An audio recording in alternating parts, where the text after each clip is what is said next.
श्री पद्म पुराण अंतर्गत 21वां अध्याय। बोल श्री गुरु महाराज की जय हो। बोल श्री गजानन महाराज की जय।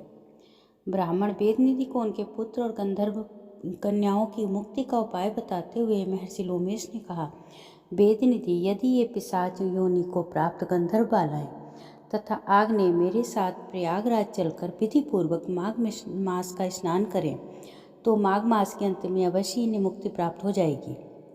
इसके अलावा मेरी दृष्टि में इनकी मुक्ति का कोई अन्य मार्ग नहीं है। पाप और शाप की शांति माघ मास में तीर्थ पर जाकर स्नान से होती है। माघ स्नान के प्रभाव से 7 जन्मों तक के पाप नष्ट हो जाते हैं। विभिन्न नदियों और तीर्थों में स्नान का महत्व बताते हुए महर्षि लोमेश ने कहा, हे विप्रवर, सरयू, गंडकी, चंद्रभावड़, महानदी, स्वर्गभद्रा, कृष्णा, कावेरी, सरस्वती, ताप्ती, गोदावरी, पीयूषणी, कृष्णवेणिका तथा तुंगभद्रा इत्यादि महानदियों में माघ स्नान करने से स्वर्गलोक प्राप्त होता है। नैमिषारण्य में माघ स्नान करने से विष्णु भगवान का सानिध्य प्राप्त होता है।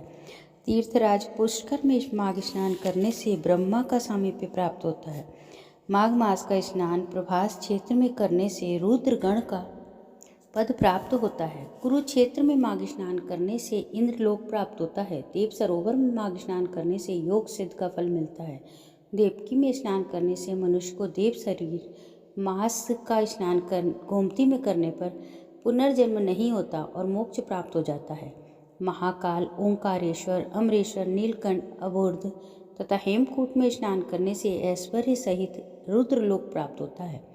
प्रयाग में तो माघ मास में 3 दिन के स्नान से महापापी भी मुक्ति पा जाते हैं तथा देवलोक में देवताओं के समान सुख प्राप्त करते हैं।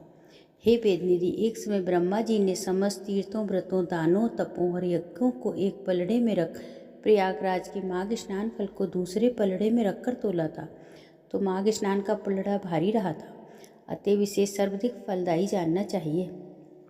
मुझे एक आख्यान याद आ गया, इसे ध्यान से सुनो। अत्यंत प्राचीन काल में अवंती राज्य में वीरसेन नामक एक धर्मात्मा राजा राज करता था। उसने नर्मदा तटी नदी के तट पर रासु यज्ञ किया। उसने 16 अश्वमेध यज्ञ भी किए।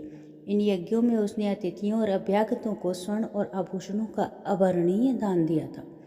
हे विप्र, उस धर्मात्मा राजा ने पर्वताकार अन्न के ढेर ब्राह्मणों को दान में दिए थे। वह दानी और धर्मात्मा राजा भगवान और देवताओं का बड़ा भारी भक्त था। उसने गौ और स्वर्ण भी दान करता था। राजा वीरसेन के ही राज्य में एक भद्रक नाम का ब्राह्मण था, जो कि मूर्ख और हीन कुल में उत्पन्न अधर्मी और अज्ञानी था। वह कृषि कार्य से अपना भरण पोषण करता था, लेकिन यह कार्य भी वो ज़्यादा दिन नहीं कर सका। उसके निष्क्रिय और धर्म रहित आचरण से परिवारजनों ने दुखी होकर उसे घर से निकाल दिया। वह भूख और कष्ट से व्यथित हो इधर उधर भटकने लगा। एक दिन तीर्थयात्रियों का दल स्नान के लिए जा रहा था। भद्रक भी उनके साथ हो लिया। वह मार्ग में हरि कीर्तन और हरि कथा सुनता हुआ उन तीर्थयात्रियों के साथ प्रयागराज पहुंच गया। वहां पहुंचकर भद्रक ने माघ की एकादशी से लेकर लगातार 3 दिनों तक नियम एवं निष्ठापूर्वक माघ स्नान किया। यही नहीं, बल्कि उसने श्रम कार्य कर कुछ धन भी अर्जित कर लिया और इस धन से उसने थोड़ा दान किया। प्रयागराज में माघ मास में 3 दिन के स्नान से ही उसका हृदय परिवर्तन हो गया। उसने संकल्प किया कि अब आजीवन चोरी, निंदा, द्वेष, ईर्ष्या इत्यादि अपकर्मों से मुक्त रहकर जीवन व्यतीत करेगा। सत्य और अहिंसा का पालन करते हुए शुभ कर्मों में लीन रहेगा। आगे उसने संकल्पानुसार ही जीवन व्यतीत किया। भिक्षावृत्ति, दान इत्यादि को त्याग, कठिन श्रम और करके जीवन व्यतीत करते हुए परोपकारी जीवन बिताया।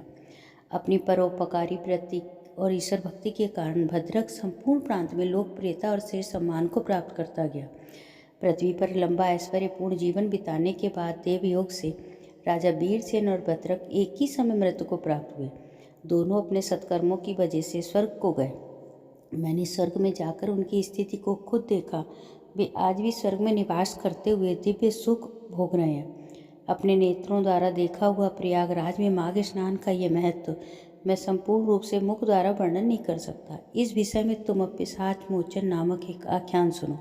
प्राचीन काल में दयासागर और देवदूती नामक वैष्णवों ने पिशाचों को मुक्ति दी थी। इसे ये गंधर्व कन्याएं और तुम्हारा पुत्र सुने तो निश्चय ही ये पिशाच योनि से मुक्ति को प्राप्त होंगे। इति पद्म पुराणे 21वां अध्याय समाप्त। भजमन नारायण नारायण हरि हरि, मद्री नारायण नारायण हरि हरि, भजमन नारायण नारायण हरि हरि।